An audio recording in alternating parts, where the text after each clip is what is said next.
So welcome back, everybody. So far, we've got 16 participants, but it is 12:30, and so I'm going to go ahead and get started. Let's take a quick review as to where we were when we last left off. Remember that for each of the countries that we're looking at, I'm going to be boring down deeply into them. And so when we talk about the United States, we don't yet have any comparisons to make to other countries because we haven't studied any other countries. In essence, you're going to be comparing Japan, Germany, whatever country that we're focusing on for those particular weeks, to everything that has come before it. So as I explained to you before, the United States is our touchstone. It's the country that I'm assuming you're most familiar with, especially if you went to school here in the United States. But even if you didn't, you probably have a general sense of three branches of government, maybe what federalism is. So far, we have talked about the making of the modern American state. I explained to you the four critical junctures that we see in which democracy moves forward in some way. We talked about political economy and the idea that the United States is not really a free market country, certainly in the sense that we have government regulations. We don't have interest rates that float by themselves. The interest rates are set, in fact, by a government agency. We have government subsidies, we have tax cuts, we have a lot of things that to the true free market conservative would make no sense for a laissez-faire economy. But as I explained to you also, relative to other countries around the world that has far more government regulation within their economy, the United States is a free market, quote unquote, free market economy relative to those other nations. And perhaps that's why we also see such a huge disparity in wealth. The United States is among, in terms of industrialized democracies, certainly modern industrialized democracies, among the most unequal in terms of wealth, and that we basically accept it. Finally, then, we finished off last Thursday with the democratic ideal. And remember, these are the categories that I have extracted from your textbook. What I'm trying to do is bring in examples that you didn't read in the textbook, more modern examples perhaps. But I do want to follow that methodology because I think it's a pretty good one, where you talk about the making of the modern American state, political economy, democratic ideal, government policymaking, and the rest, which we, of course, will get to. So the democratic ideal, we focused on what does democracy mean in the United States. And I was particularly interested in explaining to you populism. We talked about left-wing populism, Bernie Sanders, Elizabeth Warren. We talked about right-wing populism in terms of Donald Trump, and that right-wing populism is ascendant at the moment. We'll see whether he can continue this movement past November 3rd. But that we definitely see a kind of right-wing populism around the world. And that's why I've assigned, for instance, the Hungary article to you. Remember that you do have your discussion due at the end of this week on Canvas, discussion board that deals with the populist article. I've noticed a number of you have already posted. I'm looking forward to reading the rest.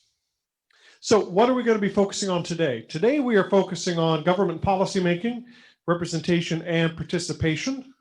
If we get to it, I hope we do, political parties. But we are focused this week entirely on the United States, so we certainly have plenty of time. There's no need for me to rush and get through the material because we have plenty of time to do that. So let me click and move on. Government and policymaking. Now, the Founding Fathers intentionally devised a constitutional system in which power would be dispersed. And let me point out that this section that I'm about to discuss in my lecture is really, really important because this is what your first midterm is on, federalism. In a federal system, authority is divided between a central government, or you can call it a national government, and then regional governments. Regional governments would be, in our case, states. So a national government, what we call the federal government, and state governments, say California, Montana, Ohio. Both of these levels the central government and the regional government. Both of these levels act directly on the people, and in theory, act within their own sphere of authority. That is, each have powers that they can exercise, and that in theory, the other is prohibited from violating. Now, don't worry, I'm going to give you plenty of examples, but let me take this a little further. You could say that the United States is divided into over 87,000 governments. You, of course, have a national government in Washington, D.C. You, of course, have 50 state governments, but you also have city governments. You have county governments. You have school boards. You even have water districts, each with their own defined specific powers. Now, that doesn't mean that the water district in San Jose can do whatever it wants without any oversight from California. They don't work particularly on the same kind of separation of powers that I will be explaining to you in a moment. And I don't want to get so deep into this that I confuse you. Just understand that we have many levels of governments here within a federal system. Each has their own responsibilities. Each have their own duties. Now, the founding fathers were working on the principle that state and local communities know best as to how to meet the needs of their constituents. Makes sense. I know best the needs of my family. California's state government knows best what the state of California needs in terms of, say, roads or welfare policy or education spending. And ideally, the national government should know what's best in, say, providing a universal health care plan or providing a coherent COVID response or conducting a foreign policy, which obviously is beyond my purview or California's purview. Now, there is an advantage, a number of advantages to federalism, in that states can serve as laboratories to experiment with different policies. Welfare reform, healthcare, voting methods. Obamacare, for instance, of course, is a national plan put forward during the Obama administration, but you may not know that the Obamacare model is actually based on a healthcare model that came out of Massachusetts. And that model, in fact, from Massachusetts was put forward by a Republican governor. Perhaps you've heard his name, Mitt Romney, who, of course, ran against Obama in 2012 and was really unable to launch any attacks against Obamacare because Obamacare was based on the free market principles of, if you want to call it, Romney Care from Massachusetts.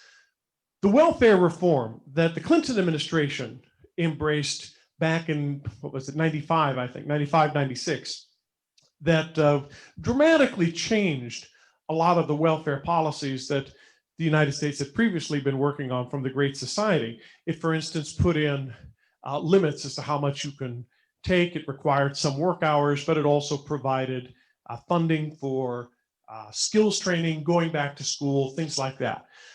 This welfare reform was actually based on a welfare reform proposal that came out of the state of Wisconsin. So what we see is that there are advantages to seeing if it works first in, say, California. California, for instance, is really far and away ahead of any other state in this country in terms of an energy policy that is based on green technology, that is based on renewable energy. Yeah, we still have some kinks to work out, obviously. I had a blackout over the weekend. Perhaps you did too if you're living within this area. But by and large, California has really shown some exciting innovation in terms of requiring fuel-efficient cars, for instance, solar panels, wind energy. These are technologies and policies that over time the federal government has been adopting, sometimes even fighting, say in the case of the Bush administration or the Trump administration. But California can serve as a model in that way. That's only possible in a federal system. As I'll explain to you next week, in a unitary system, all policy is created and radiated from a central government. So there are no experimental policies that are going on, say, in a country like Great Britain, or though we're not going to talk about France, which is very centralized, because all policies come from the center. Here in the United States, policies are coming from every direction.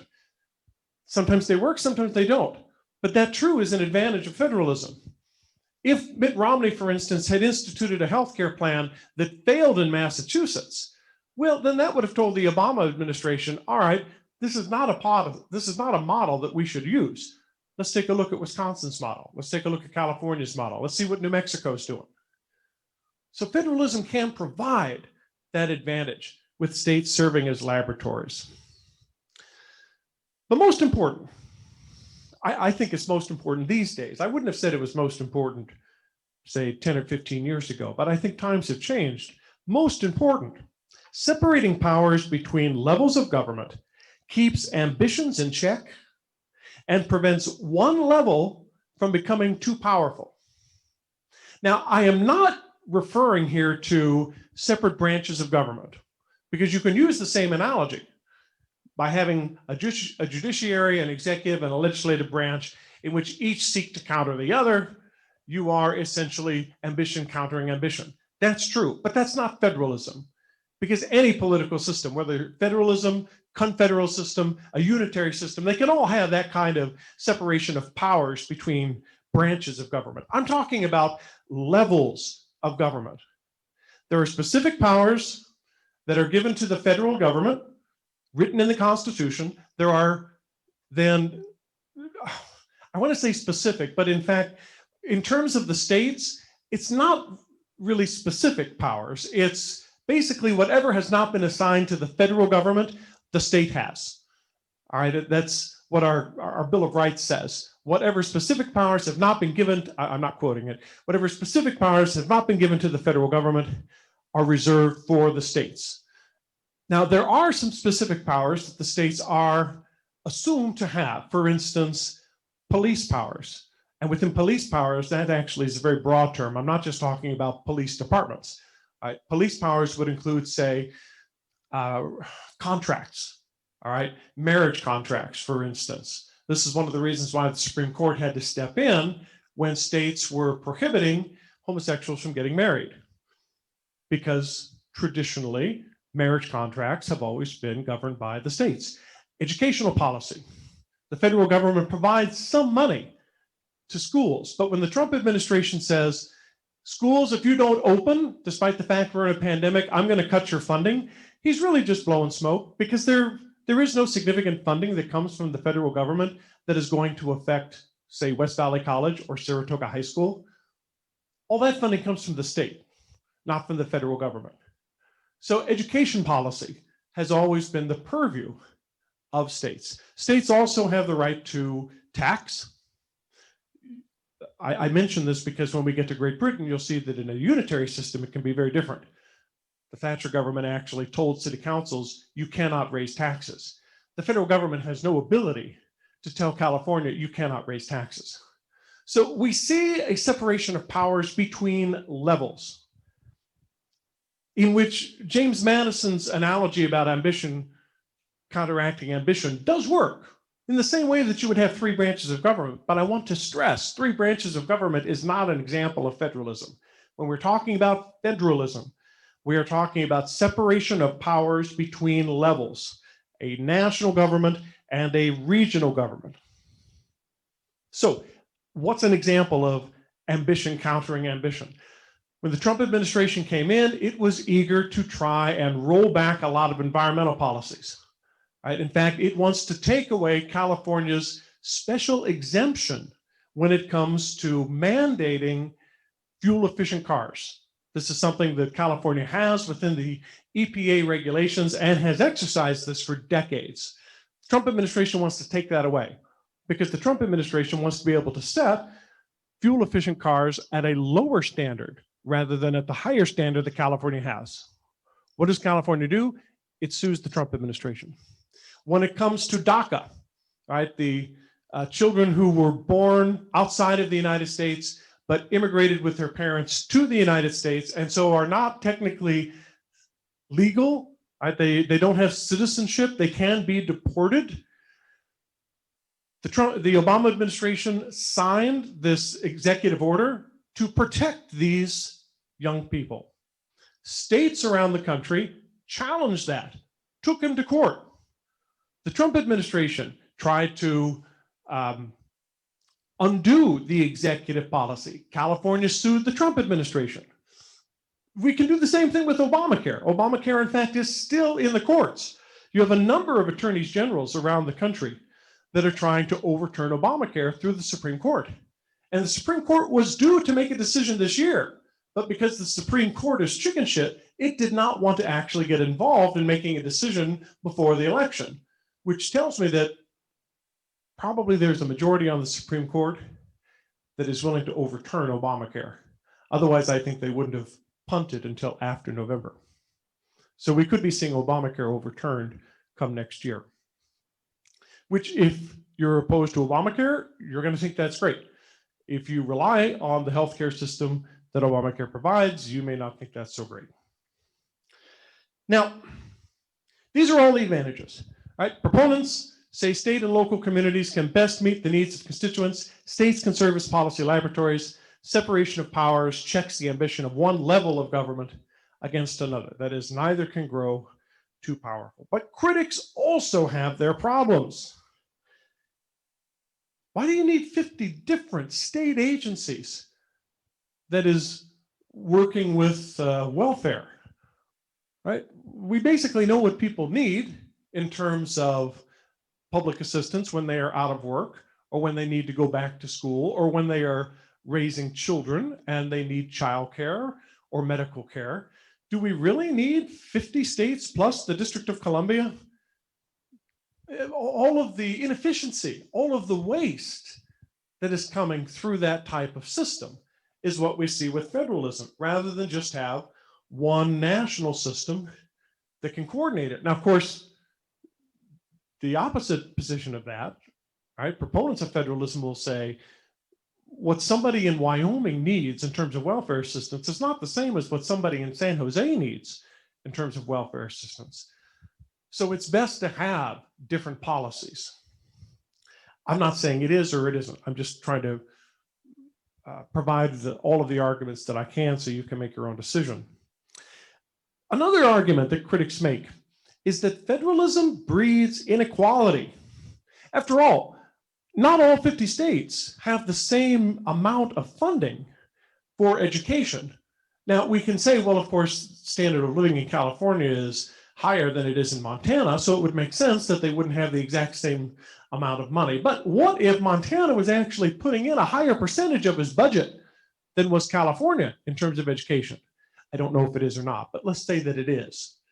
What that would mean is that Montana is actually spending more on schools than California is, which during the 80s and 90s, for instance, was actually spending a hell of a lot of money on building prisons. I'm not arguing against prisons. I'm just saying that if you don't spend enough money on schools, then you can be sure a lot of those kids eventually are going to grow up and go to prison. So we see a shift in priorities between states.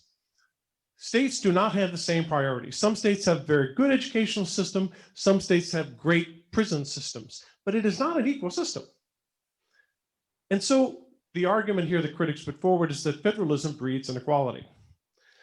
Finally, a final criticism. What if states seek to actually impede national action upon, say, healthcare or LGBT rights or civil rights?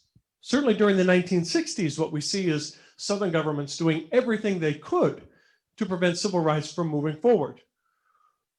Now, this is going to depend on your perspective, right? If you're someone on the left and you think that promoting gay marriage is a good idea, you're going to be opposed to a federal system that allows states to actually ban gay marriage. If, however, you are a moral conservative and you happen to think that gay marriage is immoral, you're going to be praising a federal system that allows states, your state in particular, the state that you've chosen to live in, to reflect your moral religious views. So this criticism here, really, this last criticism is really going to depend on your own ideology. If you think that advancing civil rights is a good thing, you may be critical of federalism. If you happen to be a racist and you think that advancing civil rights is an awful thing, you're going to think that federalism is a great idea.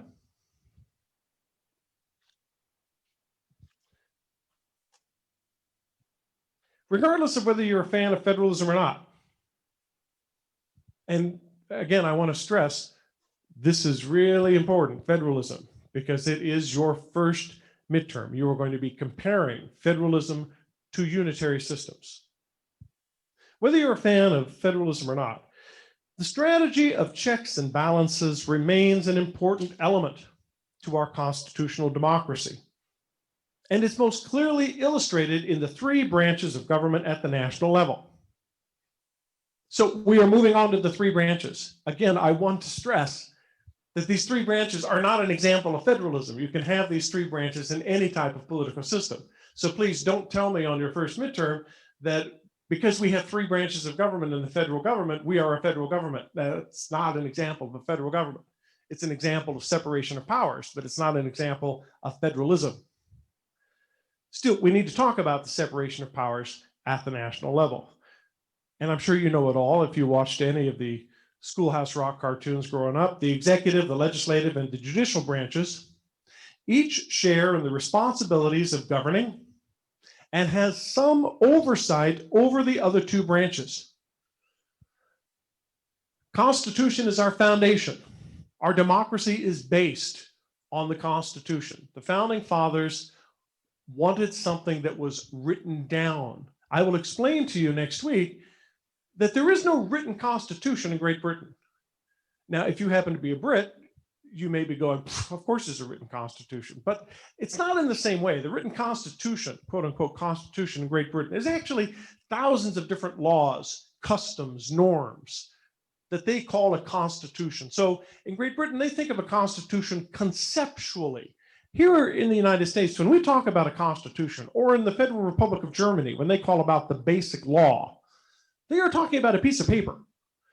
On that piece of paper specifies exactly what our government will look like and what it can and sometimes cannot do. And by cannot do, I mean, for instance, it says the government cannot deprive you of a fair trial. The government cannot prevent you from going to church. The government cannot take away your guns. But that doesn't mean that these are unlimited rights. I don't want to get too much into this. If you take Poli-Sci 1, or if you have already taken Poli-Sci 1, you will learn about how civil liberties is not an unlimited liberty. You have the right to own a gun, but you don't have the right to own a bazooka. And you may not even have the right to own an automatic weapon if you live in certain states or localities. The courts have allowed that these civil liberties can be restricted in certain ways without taking away your overall freedoms. But that's more of a Poli-Sci 1. We're boring deep, but I don't want to get too deep. Otherwise, we'll get lost in the weeds. So Constitution serves as our base. It lays out the legislative branch. It lays out the executive branch. It lays out the judicial branch. We're going to take a look at each of these. So let's take a look first at the executive branch. There we go. A lot of this stuff you probably know. So let's just kind of get through it quickly. The executive serves, the president serves a 4-year term. He may be reelected to a second 4-year term. There was nothing in the Constitution that actually restricted a president of the United States to simply serving 2 terms. It wasn't until Franklin Roosevelt decided to run for a 3rd term during World War II, and then a 4th term, which he never served because he actually died soon after being inaugurated for the 4th term. It wasn't until after you had a president that had broken the precedent set by George Washington of serving only 2 terms that Congress decided to initiate a constitutional amendment, which now limits the president to 2 terms. He is both the chief of state and the chief executive. Why is that significant? Because in many systems, particularly parliamentary systems, you have those roles being separate. A chief of state is someone who cuts the ribbons at the new solar-powered energy plant. The chief of state is the one who welcomes dignitaries at the White House, at the presidential palace. The chief of state is the one who everybody likes and usually is chosen as someone who can symbolize the unity of the country and therefore doesn't really have any power. The chief executive is the one who runs the government. Chief executive is the one who puts forward policies. So in many political systems, and we'll talk about them here in poli-sci too, you have separated executives, for instance, in Great Britain, in Germany, in Iran, in Russia, basically in all the other countries. I can't think of any country off the bat. Mexico has a fused executive. We call it a fused executive because those roles are combined: chief of state and chief executive. Now, he's also commander-in-chief. That is, he gets to run the military. He is the chief diplomat for the country. The Secretary of State works for him. Let me rephrase that. Technically, the Secretary of State works for the people. But ever since George Washington, when he appointed Thomas Jefferson, it was expected that the Secretary of State would implement the vision and policies of the presidency. So Mike Pompeo, as Secretary of State today, certainly has his own opinions about what we should do around the world, but his job as Secretary of State for the Trump administration is to implement what Trump wants, which I'm sure is not easy, because what Trump wants today, he may not want tomorrow. Institutionally, the presidency was intentionally left weak by the founders because they expected Congress to be dominant. We'll talk about the legislative branch in just a moment. But beginning in the 19th century, particularly with the presidencies of Andrew Jackson and Abraham Lincoln, and if you want to learn more about that, take me for History 17A, we see presidents beginning to increase their power by claiming a national constituency as justification for their actions. Andrew Jackson called it popular sovereignty. That is, I represent the people. I am elected by the people. Well, technically, no. President is not elected by the people. Otherwise, of course, we would have President Hillary Clinton in office, which you may cheer or shudder at. But we have President Trump, which proves that the people do not elect the president. The Electoral College elects the president. Still, there is a general understanding, I think general agreement, that the president should represent the whole country. Now, President Trump has been the first president in certainly my living memory who has sought to focus almost exclusively on what his base wants. But most presidents will, Democrat and Republican, will go out and try to represent the country as a whole. That's what they are tasked to do. And that is how they, therefore, justify their increased powers, because the Constitution actually doesn't give the presidency a lot of power. It really doesn't. Much of the power that we have today in terms of the executive branch have been built over time, again, beginning with Jackson and Abraham Lincoln, but then being further expanded by Teddy Roosevelt during the Progressive Era, and then just being turbocharged by Franklin Roosevelt during the 1930s, and then, of course, even more so under the Great Society of Lyndon Johnson. Ronald Reagan also advances foreign policy powers that the presidency has. With Trump, it was interesting. There was a bit of a debate among political scientists and historians at the beginning of the Trump administration. They wondered whether he was actually weakening the presidency because he was not filling the executive bureaucracy with appointees. And if you don't have a bureaucracy that works for you, you can't wield it in the way that you want it to do. And that's still the case. Right? You have hundreds of positions throughout the bureaucracy that have not been filled by the Trump administration. Now, the Trump administration, whether it's through incompetence or whether it's through cost-saving measures, has simply said, we don't need him, right? We don't really need an ambassador to South Korea. I think there finally is one now, but it took 3 years before he was finally appointed. We don't need these things because we make the decisions here in the White House. That's what Steve Bannon used to say. We make the decisions here. Well, yes, the White House makes the decisions, but it takes a bureaucracy to implement them. So there was that view that Trump was actually weakening the presidency. I don't think that's the view. That's still a problem. All right, structurally, the president has a difficult time implementing his policy. But in other ways, I think he has far exceeded where any president before him took their powers and has gone beyond it by breaking norms. Now, I'm going to give you some examples here, but I don't want to jump too far ahead of my lecture. Let me say that one tool the 20th century presidents have had in being able to expand their power has been through mass media. They can go directly to the people to pressure Congress in order to enact their programs or to even block congressional leaders from enacting theirs. Franklin Roosevelt used the radio. Ronald Reagan used the television. Donald Trump uses Twitter. So mass media still obviously is a very important tool. When Democrats were swept, when Democrats were swept from Congress in 1994, Bill Clinton went before the press corps in the White House briefing room, and he said, quote, that I'm still relevant. Now that was pretty pathetic. In 1994, that's actually the year I was working at the White House. I was an intern. It was a non-political position. I was just interested in getting a little experience to see how the federal government works. So I was working in the White House at the time in 1994.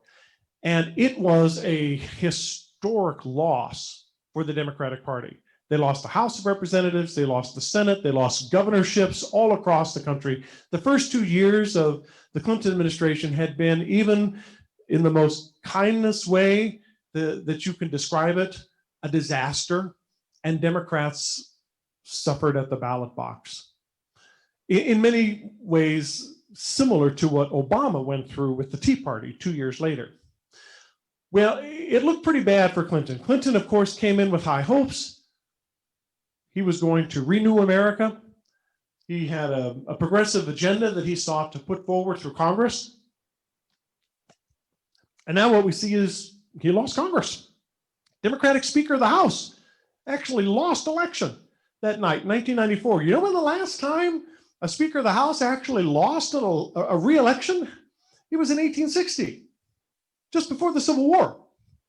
That's how divided America was. It makes absolutely no sense that a congressional district would not re-elect their congressman if that congressman is the most important, powerful congressman in Congress as Speaker of the House. Even if you're a Republican in that Washington district of Thomas Foley, maybe you don't like him, but you have to admit that as Speaker of the House, he's going to be able to bring a lot of money into your district.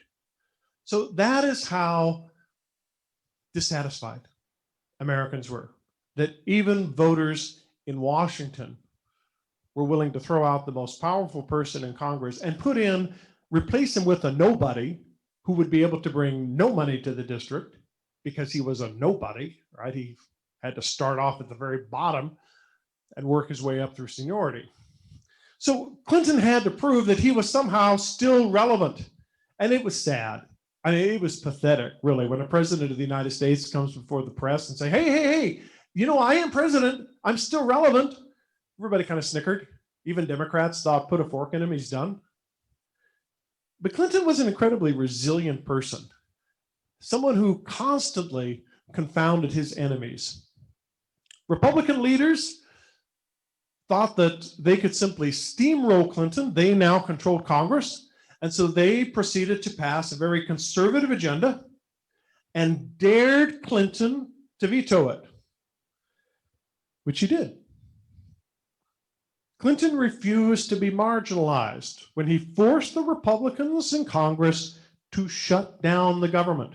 Not once, but twice, because nothing succeeds like failure. This was a strange time for the Republican Party. Newt Gingrich was in charge.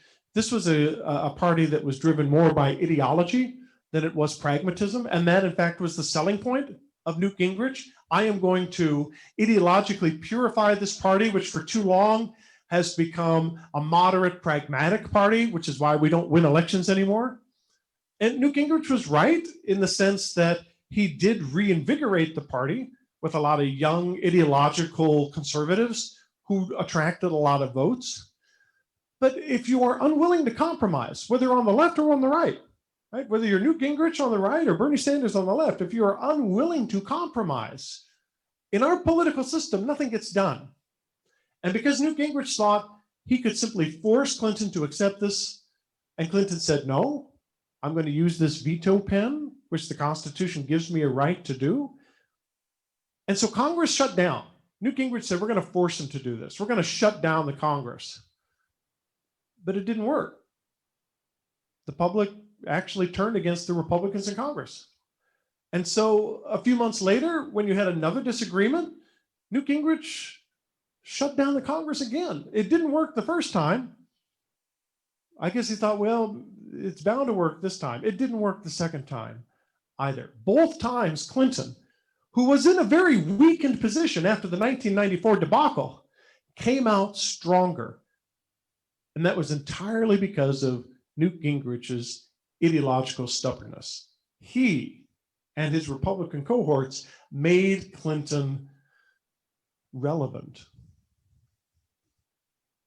Now, as I said, both times the Republicans in Congress took the brunt of the criticism before finally willing to back down and compromise. Government shutdowns usually work for the benefit of the president. Certainly they worked for Clinton. They also worked for Obama when, after the Republicans had taken control of Congress in the 2010 election, they decided to again try and force through legislation, which he said, no, I'm not going to sign it. You had a shutdown. The government closed. Social Security checks were being delayed. This worked against the Republicans once again in Congress. So normally, the model is it works against the Congress. But that's not always the case. I think the reason why it worked against the Congress in the cases of Clinton and Obama were because you had divided government. You had actually a Congress that was controlled by one party and the White House controlled by another party. When we take a look at Trump, Trump actually did not have much success. I'm being kind. It was a disaster for Trump when he shut down the government. Government was shut down for 35 days back in 2017 because he could not force Congress to fund his wall, which, let's remember, back in 2016, Trump had promised that Mexico was going to pay for the wall. A majority of Americans, according to polls at that time, did not support US funding of this wall. But Trump demanded it because, of course, he wanted to be able to go to voters before his reelection and say, I built you the wall. Just kind of forget that Mexico didn't pay for it. I built the wall. And Congress said no. Here's the difference between Obama, Clinton, and Trump. Congress was controlled by his own party. This makes absolutely no sense. When a president of the United States of one party says to Congress of the same party, give me what I want, or I'm going to shut down the government. That shows a pretty strong dysfunction within that political party. And so Trump shut down the government for 35 days. It was a disaster for him in terms of polls. It was the longest shutdown in history. And he took a real beating for it. In the end, he said, okay, I will reopen the government without the funding for my wall. But the standoff did lead to an interesting development in the expansion of presidential power, which is why I'm giving you such a long explanation, right? Because we're talking about presidential power here. How did this shutdown under the Trump administration lead to an expansion of presidential power? Trump decided to declare a national emergency in order to redirect federal funds from the Defense Department in order to build the border wall. Now, perhaps you heard the news stories last week. The Atlantic reported, and it's been confirmed by newspapers and even Fox News, that the President of the United States has referred to servicemen, both active and retired, injured and killed, as losers and suckers. This is going to hurt him politically, because even before the story came out, there were polls indicating that active duty personnel are favoring Biden, which is shocking because the military tends to favor Republicans. Right? This is not going to help. Neither does it help when the President of the United States takes funds from, say, and this is a true story, an Army base in Kentucky, which is going to use that money to build a school for military families living on the base. He takes that money to build a wall. That's not a great way to get the votes of those Army families living on the base in Kentucky. So politically, it doesn't make a lot of sense. Strategically, well, I'll leave it to the supporters and opponents of the wall to argue whether strategically it makes any sense, but politically it certainly didn't. And in terms of increasing power, this was something Congress cried foul. Now, by this time, by 2018, when he does this, the Democrats have taken control of the House of Representatives. Democrats have a big year in 2018. And the Democrats decide to sue. They are going to take the Trump administration to court by saying only Congress has the right to appropriate funds. That is specific in the Constitution. Mr. President, you cannot simply take money and devote it to a program that we have already told you we will not fund. On its face, it seems pretty obvious. Trump violated the law. But just to show you how incredibly divided we are as a country, even within our own judiciary, when it came to the Supreme Court has not yet ruled on whether Trump violated the law by redirecting money. What the Supreme Court has ruled is that Congress has no right to sue the president over the redirection of this money. Well, if Congress doesn't have the right to sue the president, this means that the president can do what he wants. That is how we see an expansion of presidential power. Every president prior to Trump would have said, of course I don't have the right to appropriate funds in the way that I want, because that is a specific power of the Constitution. But Trump said, you know what? I don't care what the Constitution says. I'm going to do what I want. And the Supreme Court so far has backed him up. That has now set a precedent. A precedent, by the way, that Republicans may come to regret. Can you imagine, for instance, a President Joe Biden coming in and saying, I'm going to declare a national emergency because gun violence has become an epidemic in this country, and therefore I am going to redirect money from a program that Congress has already funded this for, and I'm going to take that money and put it into another policy that Republicans don't like. Trump has now set that precedent. So we have seen an expansion of power by the president. And there are, of course, lots of other examples I could give you, say in terms of violating subpoenas, right? Not listening to Congress when Congress says, we want you to come up and testify, because Congress has an oversight right. I'll talk about that in a few moments. In fact, let's talk about it now. The Congress is one example of an access point to initiate or to block policies. But within a federal system, and this is, again, depending on your ideological perspective, an advantage or a disadvantage, there are many other points in a federal system where you can initiate legislation or block legislation policies. Whether you wish to see a law passed or blocked, you can start, for instance, at the city council. Maybe you can start at the state government. Certainly you can call your congressman or your senator. The president won't release his tax returns. Get a congressional subpoena.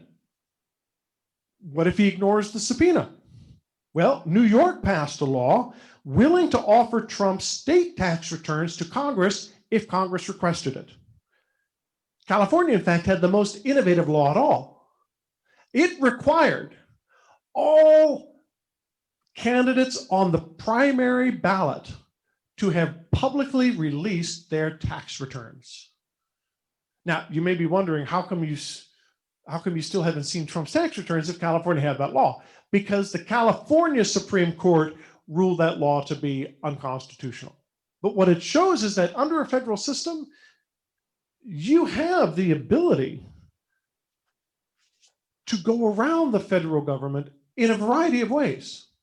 Let's say, for instance, that you are pro-life and that you want to do all that you can in order to abolish abortion. Well, the problem is that under Roe v. Wade, the Supreme Court has ruled a woman has the right to privacy with her doctor regarding medical procedures such as abortion. Therefore, abortion is legal. Not because Congress passed a law legalizing it, but because the Supreme Court said that abortion is legal. Now, it's unlikely that the Supreme Court is going to be overturning Roe v. Wade, but it has been willing to chip at it. And so what you do, and you know, by the way, that Congress is never going to be able to overturn Roe v. Wade because you've got a filibuster tool in the Senate that would prevent ever a law from coming about that. So what you decide is to take small steps. You work with your city council and you get the city council to ban late-term abortions. Well, states have done this. City councils have done it. States have done it. It's gone through the court system. Sometimes they lose. The courts will say, no, you can't do this. Other times they will win by saying, all right, you must keep abortion legal, but we see nothing wrong with requiring a woman to get an ultrasound first, or to have to come back 24 hours later, or to require women who are not adults, that is teenagers who get pregnant, to require parental approval, which could be a problem if it's an incestuous rape, or a judge court approval. In other words, to make it more difficult. A federal system allows that to happen. In a unitary system, there are no avenues. When the central government makes a decision, boom, that's it. You want to change that policy in any way, you must go through the central system. But in a federal system, there are lots of ways that you can chip at it, change it.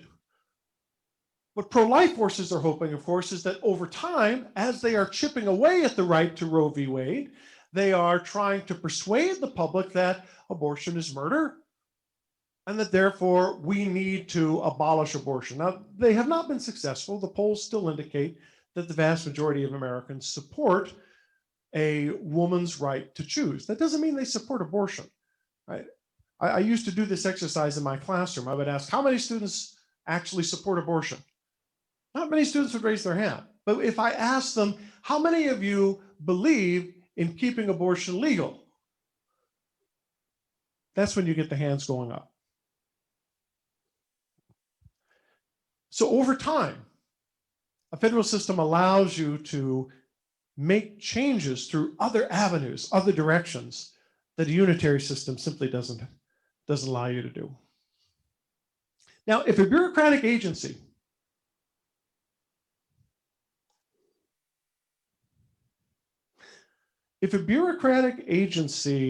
can meet your needs in some way, then you can lobby the agency. You can provide services through research and through studies. The Environmental Protection Agency has a tremendous amount of power in setting environmental policy in this country, say in regards to how much carbon is emitted into the air, what the miles per gallon standard is going to be on automobiles. So it would be a good idea to try and lobby members of the Environmental Protection Agency. If you want to get public lands opened up to mining and to grazing, then it would be a good idea to lobby the Interior Department, because the Interior Department is the agency that actually regulates those things. So the bureaucracy actually can be very, very powerful in certain societies, because societies are so complex. We need a bureaucracy to run things. You need a bureaucracy actually to help coordinate a COVID vaccine. You need a bureaucracy to coordinate a military that can respond to threats around the world. You need a bureaucracy that can send out Social Security checks, that can build roads, that can run the post office. We love to hate the bureaucracy, but the bureaucracy actually has an incredibly important role. But it also has a policymaking role that can be lobbied. Defense contractors are especially eager to cultivate good relationships with congressmen and officials in the Defense Department because they want to get their fundings. They want to get funds for their projects. We call these iron triangles, in which on one end you have defense contractors, another end you have military, and then on the third and final end you have Congress. And all of them work together because it is in their benefit to work together. Congressmen want jobs in their districts. And Boeing wants to provide those jobs because Boeing will get paid a lot of money to provide those jobs. And the Air Force really wants that new jet because it looks cool. And I'm not mocking the Air Force in any way. What I'm suggesting here is that every military service wants to be able to market itself as the most advanced, right? The coolest in technology. Join our service. Don't join the Marines. Don't join the Navy. Join the Air Force because we got these brand new jets coming in from Boeing. That's a selling point. They want the newest technology that's out there, both from a public relations standpoint and, of course, from a strategic standpoint. We want to be able to defeat the Chinese. That's why we have to have the best jets. So these 3 points work together. Now, there are other models that are out there. Some call them messy hexagons. Some call them, there are a variety of other names out there that you will learn in Poli-Sci 1. But my point here is that the bureaucracy does play a very important role, particularly within a federal system, because the bureaucracy can be lobbied, in some cases manipulated. And it can be very difficult, even for the president, to stop the juggernaut of a military weapon system that Congress and that Boeing and that the Air Force all want. We see this during the Clinton administration. Submarine, what was it? The name escapes me right now, but there was a particular submarine that was designed during the Cold War to fight the Soviet Union, which of course collapsed. There was no Soviet Union in the 1990s. And Russia, in terms of military, was a shadow of itself from its glory days of the Soviet Union. Still, the Navy wanted this particular submarine, and the defense secretary did not. The president did not want it, but they couldn't stop it. They couldn't stop it because congressmen and senators wanted that built in their districts so that they could go home to their voters and say, you see, I brought you home jobs. Finally, if none of these access points work for you, there's still the judiciary. Americans have relied on the courts to take actions as diverse as prohibiting racial segregation. The reason why schools are segregated when they were back in the 1950s is because Congress didn't suddenly have an epiphany and say, oh my God, racism is wrong. We should change the laws. No, it didn't happen. It's because the Supreme Court stepped in and said to Linda Brown, your rights are being violated. There's a white school near your home, but you have to be bused across town to the black school because you're black. Separation through these kinds of segregation laws are unconstitutional. Separate but equal is inherently equal, the court ruled in Brown versus Board of Education. So we see the courts being used in this way. Now, it may depend on your political leanings as to whether you think that's good or bad. Clearly, racists in the South thought that the Supreme Court was going far beyond its powers, that such issues as civil rights should be dealt with at the state level. That's what federalism is all about. The Supreme Court took a different view. The Supreme Court said that civil rights are a federal power and must therefore, as I explained to you on Thursday of last week, must therefore be protected at the national level, because the states cannot be relied upon to protect the rights of African Americans. Indeed, the state of Alabama, Mississippi, Georgia, North Carolina, they are violating those rights. And so the only resource that African Americans and other minorities have is to go to the federal government. That's why civil rights is a federal power. And that's why it's so concerning when you have a federal government, as I think we do today, that simply says we aren't going to enforce civil rights laws anymore. That's a problem, because where do you go if even the federal government won't protect your civil rights? Well, I think possibly the answer is you go into the streets and you commit violence. There is a profound sense of disillusion and disappointment that in no way am I justifying violence, but I think if you want to understand why this violence comes about, it's not because Antifa is running through the streets looking for an opportunity to bring about an anarchical revolution. And it's not just because looters also see an opportunity, though I'm sure that's part of it. It's because people are disgusted, disillusioned. And if they can't rely on the courts, then there really is no hope. The courts have become important venues of policymaking in this era of divided government, as some groups seek to achieve their goals here because they cannot achieve them through the legislature. As I gave you the example before, there is no way that Congress is going to pass a law banning abortion as long as you have the filibuster in the Senate. And this is something the Democrats who are running around saying we should do away with the filibuster should keep in mind. If they do away with the filibuster and lose the Senate to the Republicans, as will inevitably happen, because these things go back and forth, then I would have no doubt that the Republicans would probably try to pass a law in order to please their base, just as the Democrats pass laws to please their base, to try and ban abortion. And the Democrats will miss the filibuster then. We see efforts today to legalize gay marriage, to expand or to restrict government regulations over the economy and the environment. If you can't get Congress to overturn Obamacare because you have 3 Republican senators that prevent that from happening, then you go to the courts and you try to find some sort of quirk in the law in which the courts can say, yes, you're right, this is unconstitutional, and throw it out that way.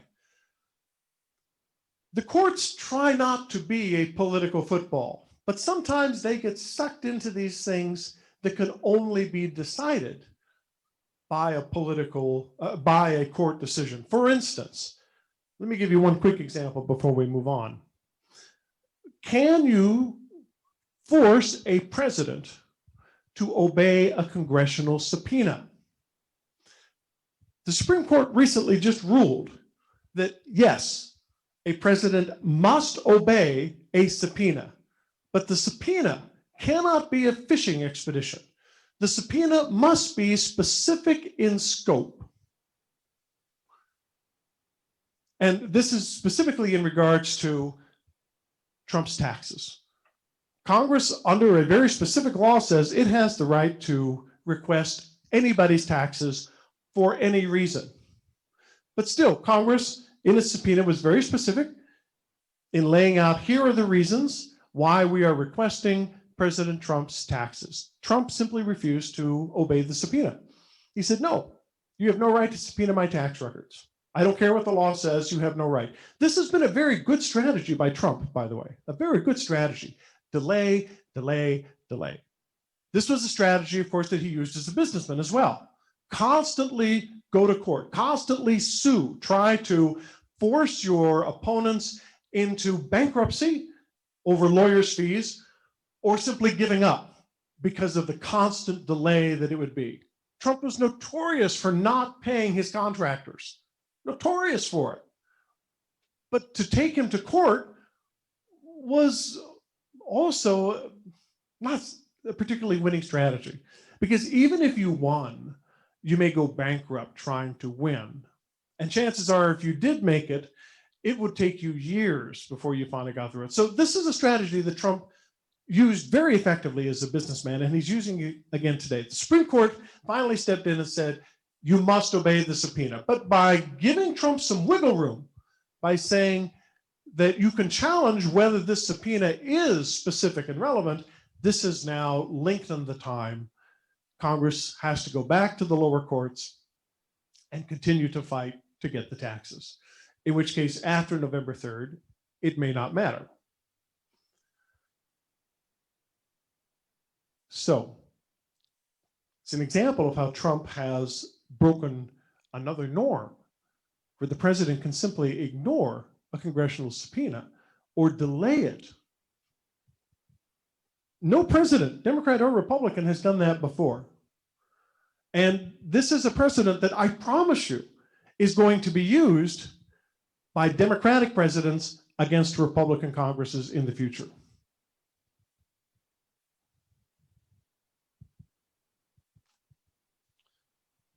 Okay.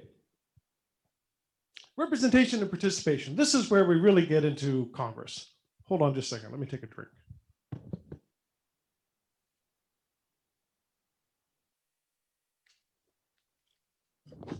Now, I would like you to write this down, but be assured I am not going to be asking you on some future essay question, what's the difference between a 2-year term and a 6-year term?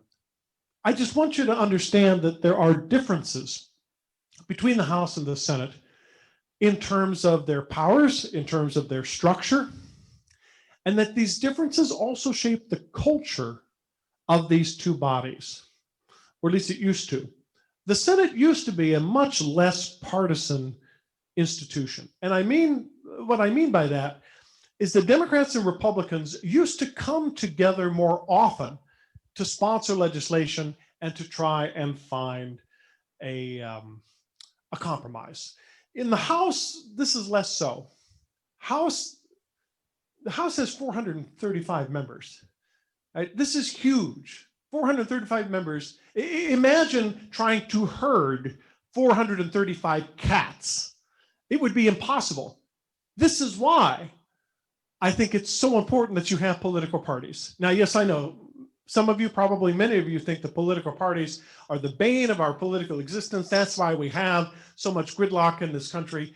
Actually, that's not the problem. It would be even worse without political parties. Political parties allow you to group these members into particular blocks so that you can get legislation done. If you have 435 members of no political affiliation, and the only goal they have, well, let's see, I have to be careful here, because I was going to say the only goal they have is to be reelected. I think that is actually the goal of every politician, whether Republican or Democrat. But when you group yourself together into a political organization, there is a larger goal that you are putting forward, a larger vision, rather than just the provincial visions of your district. And political parties are inevitable. They are inevitable. The founding fathers thought that we're going to create a system without political parties, but you know who created political parties? The founding fathers. Alexander Hamilton, Thomas Jefferson. The ones who were speaking against political parties at the Constitutional Convention, like Alexander Hamilton or James Madison, actually went on to found the political parties. Because what they discovered was that political parties are not only useful, but necessary in order to get the policies that you want passed through Congress. You group people together, you give them a reason for their political existence, you give them a goal, and then you vote. So because of that, because the House is so much bigger, it does tend to be more partisan. If you are a Republican in today's House of Representatives, there is nothing for you to do, literally. I mean, you can sit on the committees and you can, defend the president and kind of shout at all of the witnesses that the Democrats come in and bring. But other than that, there is nothing that you can really do. You can sponsor legislation, but if the Democratic leadership doesn't like it, they aren't going to bring it to the floor because the Democratic leadership controls what comes to the floor, just as the Republican leadership of the House controlled what would come to the floor. So if you are in the minority, there's an old saying. In fact, I think it was Teddy Roosevelt who said this. If you're in the minority, talk. If you're in the majority, vote. And what he meant by that is, if you're in the minority, there is nothing you can do but talk because you have no power. The only influence you have is your voice. But if a party sticks together, a minority party is pretty useless. That's not the case in a body like the Senate, where you have 100 members, where every member has the right to submit a proposal. Now, there have been efforts to try and restrict that. Harry Reid, for instance, during the Obama years, was pretty effective and brutally criticized by Republicans and even some Democrats for limiting what could come to the floor. But by and large, the Republicans and the senators, Democratic senators, will still find ways to compromise.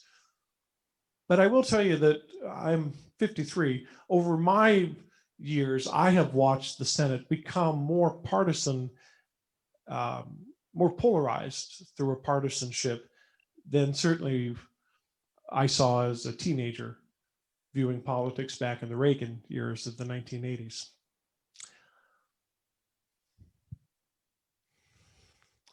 Okay, so there is a reason why the Founding Fathers put the legislative branch as Article 1 in the Constitution. They believed that it was the most important. But among the many debates at the Constitutional Convention was how to devise a Congress that was more representative of larger states without sacrificing the interests of smaller states. Now, hold on a second. Let me see what's coming up next.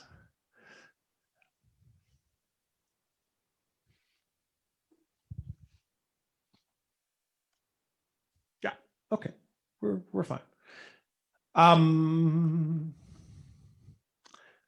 The compromise was to create a bicameral legislature that would meet the needs of both the large states and the small states. State representation in the House is based on population size. Each state receives at least one seat, no matter how small you may be. In terms of population, Idaho, you get at least one seat. The Senate represents the states. Therefore, each state gets 2 senators, regardless of the size. So you may be California with, I don't know what we got, 38 million people, I think, in this state. You may be California with 38 million people, or you may be Montana with a few 100,000, but you still get 2 senators. As the House of the People, representatives are elected every 2 years so as to be responsive to the popular will. In contrast, the Senate is meant to be a more deliberative body. Terms are 6 years, and only 1/3 of the Senate is up for re-election every 2 years. So that no matter what happens, you will always have 2/3 of the senators remaining. The idea that the Founding Fathers were putting forward was for continuity. If the American people are pissed and they want to completely change the government, they will have that opportunity with the House of Representatives, because every 2 years, every single representative in the House runs for re-election.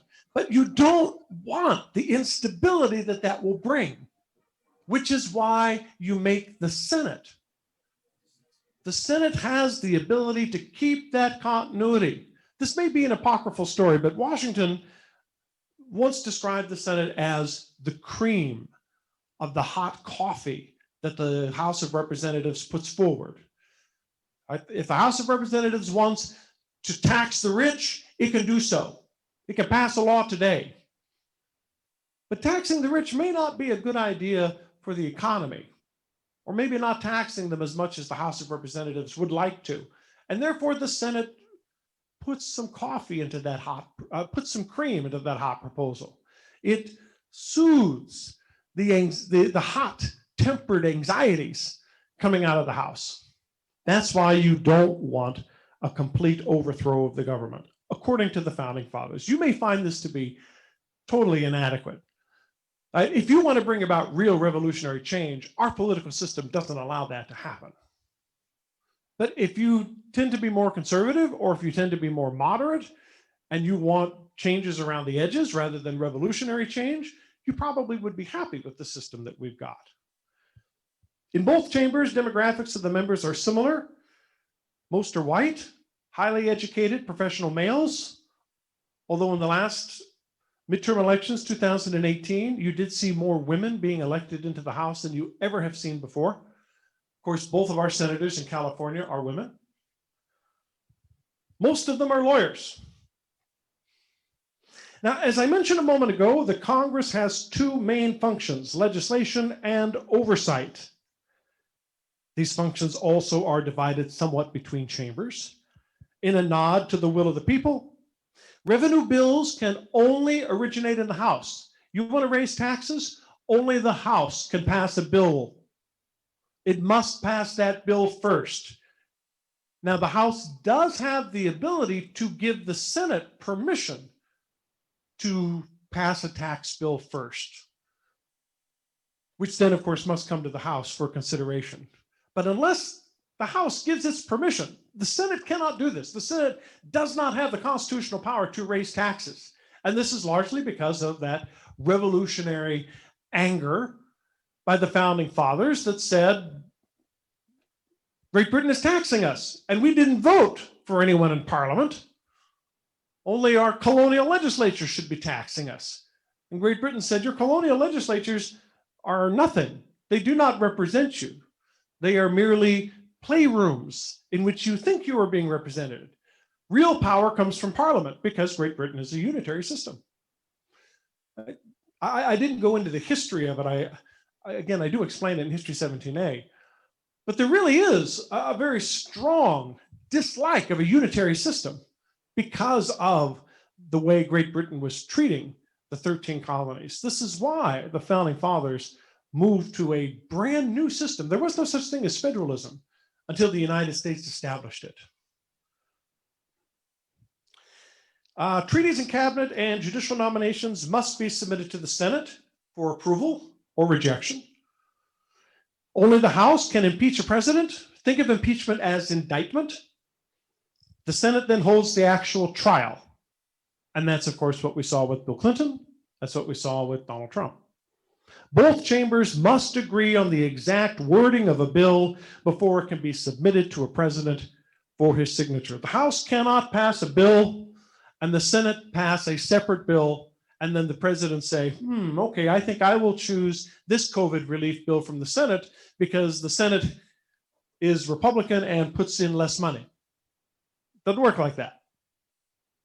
The bill must be exactly the same, which is why there is no bill, because the Republicans in the Senate, working with the White House, cannot come to an agreement with Democrats in the House. Now, oversight comes in the form of topical committees that members sit on to study issues, to propose legislative solutions, to ensure that the legislation has some impact. Congress also exercises its oversight by holding hearings on government agencies, by controlling the purse strings, and of course, by conducting investigations, which no doubt you have noticed there are a lot of during the Trump administration, but there were also a lot of investigations during the Obama administration. And there were a hell of a lot during the Bush and Clinton administrations. This, sadly, has become the way things are. The party that controls the White House, if it is faced with an opposing party controlling even one branch, even one chamber of that legislative branch, it is going to be investigated to the point where, they are going to be sending cameras up the anal cranium to see what's there. That's how bad things are on both sides of the political aisle. Now, at times, the goal of these investigations may be purely partisan in order to weaken the occupant of the White House. For instance, during the Benghazi investigations, this was a way that Republicans could publicly criticize Hillary Clinton, who was Secretary of State at the time, because of, you may or may not remember, but Benghazi was an attack by a rebel force in which an ambassador and several Marines were killed. And the question was, did the Obama administration not send help? That was the question. And every investigation conducted privately and by Congress, which was controlled by the Republicans, every investigation came to the conclusion that the Obama administration did nothing incorrectly. But it also used these investigations as a way to constantly criticize Hillary Clinton. Just the name, Benghazi, it sounds bad.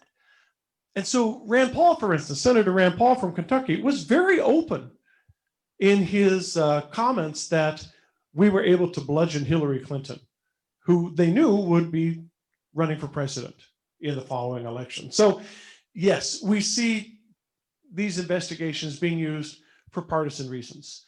Maxine Waters, Democrat in the House, uses everything at her disposal as a way to try and humiliate the president. Does that mean that she doesn't see any justification for it? No, I'm sure Maxine Waters probably does see a danger to democracy or a danger to too much presidential power. But is it also useful that it is humiliating her antagonist, Donald Trump? I'm sure she does find it useful in that way. So I don't want to suggest that these investigations always lack merit. Just to take President Trump again as an example, there is a real need to know whether the Trump campaign colluded with the Russians back in 2016. We need to know whether the Trump administration sought to stymie the Mueller investigation. We need to know whether foreign dignitaries staying at his properties are actually violating the emoluments clause to the Constitution. Are these partisan attacks? Well, if you're a Republican or if you're Trump, you're going to say yes.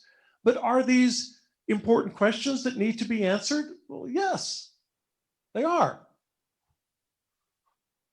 The difficulty is, how do you get to the answers without simply being partisan? Well, oversight comes at the same time. We are seeing the limits that legislative oversight can have on the age of Trump. What if the president and his cabinet simply refuse to obey congressional subpoenas?